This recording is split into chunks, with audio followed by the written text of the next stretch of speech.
Assalamualaikum warahmatullahi wabarakatuh.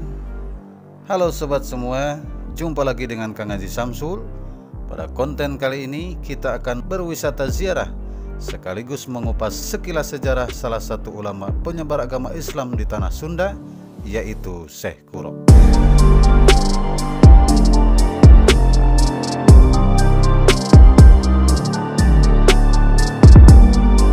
Makam Syekh Kuro terletak di Pulau Bata, Desa Pulau Kelapa, Kecamatan Lemah Abang, Kabupaten Karawang, Provinsi Jawa Barat.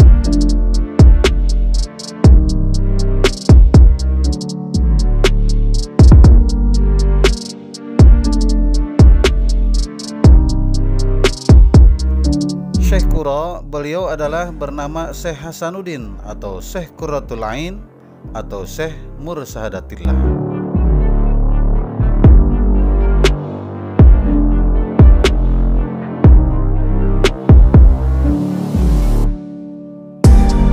Adapun beliau dikenal dengan sebutan Syekh Kuro karena beliau adalah ulama yang pertama kali mendirikan pondok pesantren di daerah Karawang.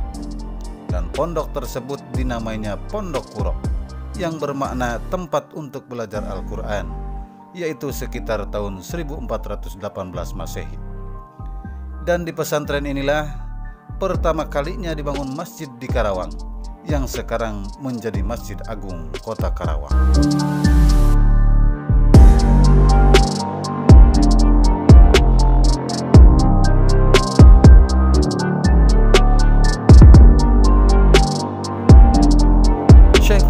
Beliau adalah putra dari seorang ulama besar perguruan Islam di negeri Campa yang bernama Syekh Yusuf Siddiq, yang merupakan putra dari Syekh Jamaluddin Akbar Al-Husaini atau yang dikenal dengan sebutan Syekh Jumadil Kubro.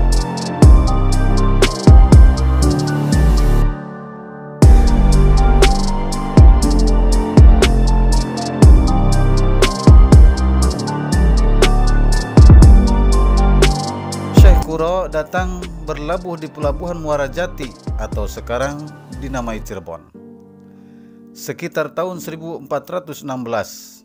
Sedangkan Syekh Nurjati atau Syekh Datul Kahfi datang berlabuh di Cirebon sekitar tahun 1420. Jadi Syekh Kuro datang lebih awal 4 tahun sebelum kedatangan Syekh Nurjati di negeri Caruban atau Cirebon.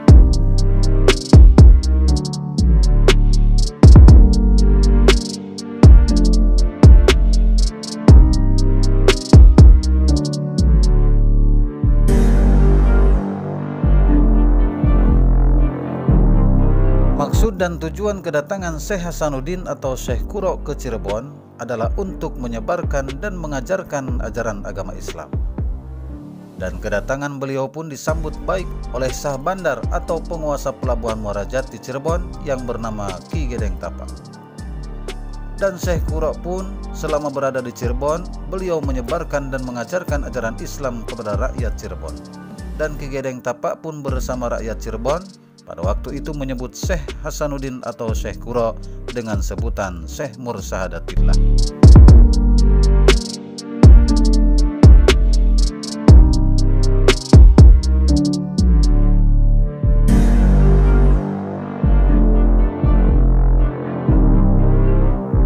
Setelah sekian lama di Cirebon, akhirnya misi Syekh Hasanuddin atau Syekh Kuro untuk penyebaran agama Islam di Cirebon pun tercium dan diketahui oleh Raja Pajajaran yang bernama Prabu Anggalarang. Namun sayang, misi Syekh Hasanuddin atau Syekh Kuro ini ditentang dan dilarang oleh Prabu Anggalarang. Akhirnya Raja Pajajaran atau Prabu Anggalarang pun mengutus utusannya untuk menghentikan dan mengusir Syekh Hasanuddin atau Syekh Kuro dari tanah Caruban atau Cirebon. Maka peristiwa ini sangat disayangkan oleh Ki Gedeng Tapa dan rakyatnya yang saat itu sangat ingin berguru dan belajar kepada Syekh Hasanuddin atau Syekh Mursahadatillah atau Syekh Kuro. Maka tak lama kemudian Syekh Kuro pun pamit kepada Ki Gedeng Tapa untuk berlayar ke Malaka. Maka Ki Gedeng Tapa Muara Jati Cirebon menitipkan anak kesayangannya yang bernama Nyai Subang Larang untuk ikut bersama Syekh Kuro ke Malaka, yang kelak setelah dewasanya Nyi Subang Larang ini menjadi ibu dari Raden Wolang Sungsang atau Prabu Cakrabuana, atau Mbah Ku Sangkan, Nyi Rara Santang atau Nyi Syarifah Mudaim, yaitu ibunya Sunan Gunung Jati, serta Raden Kian Santang atau Syekh Rahmat Suci.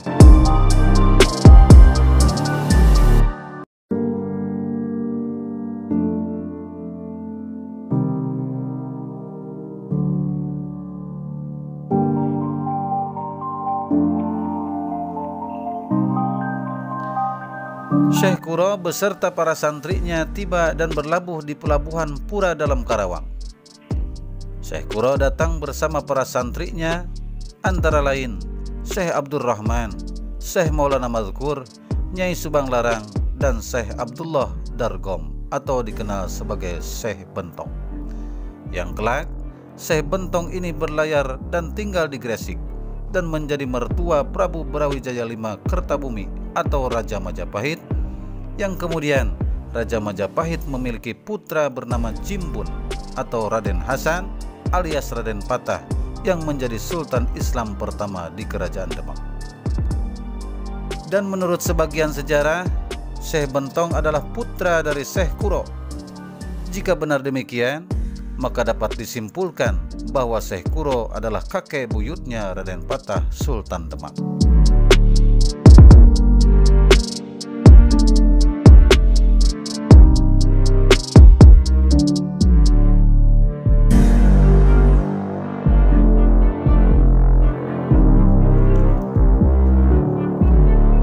Setelah beberapa lama Syekh Kuro tinggal di Pura Karawang, beliau menikah dengan Nyi Ratna Sondari, putri penguasa daerah Pura Karawang, yaitu Ki Gedeng Karawang.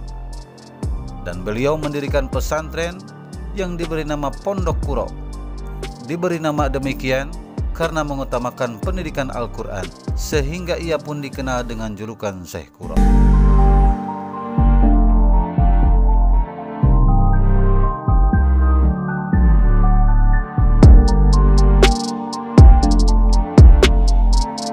Kuro tinggal di bagian utara Karawang, tepatnya di Pulau Bata, Desa Pulau Kelapa, Lemah Abang, Karawang. Beliau di sana ditemani oleh Syekh Bentong membuat sumur yang diberi nama Sumur Awisan, yang hingga kini sumur tersebut masih dipergunakan.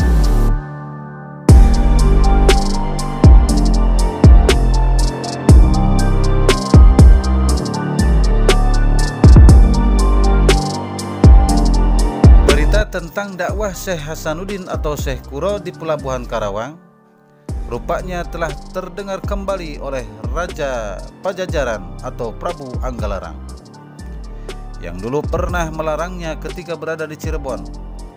Dan seketika itu pula Raja Pajajaran atau Prabu Anggalarang mengirim utusan yang dipimpin langsung oleh putra mahkota yang bernama Raden Pemanah Rasa.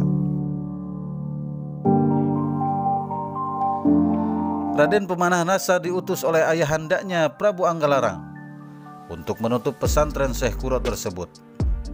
Namun setibanya putra mahkota Raden Pemanah Rasa di pesantren Syekh Kuro tersebut, rupanya hatinya tertambat oleh alunan suara merdu ayat-ayat suci Al-Quran yang dikumandangkan oleh Nyai Subang Larang.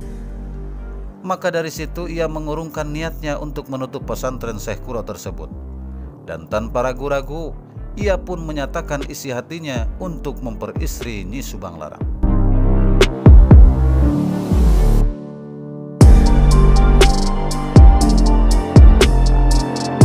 Adapun putra mahkota Raden Pemanah Rasa, beliau adalah kelak menjadi Raja Pajajaran yang bergelar Sri Baduga Maharaja atau Prabu Siliwangi. Rupanya lamaran pun diterima oleh Nyai Subang Larang dengan syarat mas kawinnya haruslah bintang saketi jejer 100, yaitu simbol dari tasbih yang berada di negeri Mekah. Dan syarat yang lainnya yaitu Nyi Subang Larang meminta agar anak-anak yang dilahirkannya kelak haruslah ada yang menjadi raja. Semua hal tersebut rupanya disanggupi oleh Raden Pemanah Rasa. Sehingga tak lama kemudian berlangsunglah pernikahannya yang dilaksanakan di pesantren Qura, di mana Syekh Qura sendiri bertindak sebagai penghulu.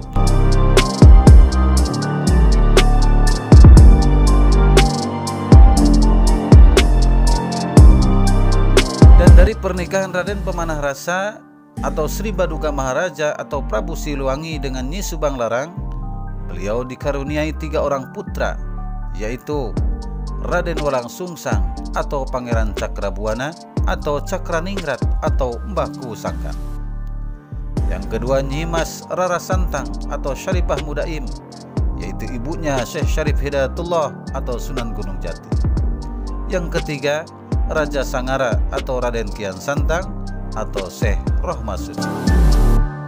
Dan ketiga putra Raden Pemanah Rasa dengan Nyai Subang Larang tersebut, ketika telah menginjak usia dewasa dan telah mendapat bimbingan dari Syekh Qura, mereka ditugaskan oleh Syekh Qura untuk lebih memperdalam lagi ajaran Islam ke Pelabuhan Cirebon, untuk berguru kepada Syekh Nurjati atau Syekh Datul Kahfi di Cirebon. Oke sobat semua, itulah sekilas sejarah tentang Syekh Qura. Semoga bermanfaat. Tunggu konten selanjutnya. Jangan kemana-mana, tetap di channel Kang Haji Samsul. Jangan lupa like, komen, dan subscribe, dan juga share. Oke?